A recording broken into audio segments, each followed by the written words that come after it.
নমস্কার বন্ধুরা, আজকে বাড়িতে কি কি রান্না হয়েছে আপনাদেরকে দেখাচ্ছি। তো এখানে ফার্স্টে হয়েছে, এটা হচ্ছে অড়হর ডাল ভর্তা। অড়হর ডাল সেদ্ধ করে এটার মধ্যে কাঁচা পেঁয়াজ আর সর্ষের তেল আর কাঁচা লঙ্কা আর নুন দিয়ে ভালো করে মেখেছে। এটা মানে পেঁয়াজটা উপরে দিয়ে রেখেছে। তো এটা হলো অড়হর ডালের ভর্তা। আর এখানে হয়েছে ফুলকপি আলুর তরকারি।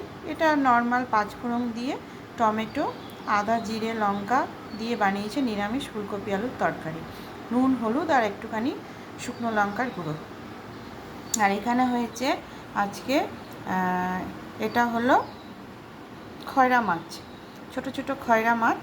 সেই খয়রা মাছের এখানে চচ্চড়ি টাইপের বানিয়েছে। এটা বানিয়েছে পেঁয়াজ রসুন টমেটো আদা জিরে লঙ্কা শুকনো লঙ্কার গুঁড়ো সব দিয়ে ধনে পাতা দিয়ে আর ভালো করে মাছগুলো ভেজে আর জিরে গুঁড়ো দিয়ে এটা বানিয়েছে। এটা হলো খয়রা মাছের একটা চচ্চড়ির মতো। তো এই হলো আজকের রেসিপি।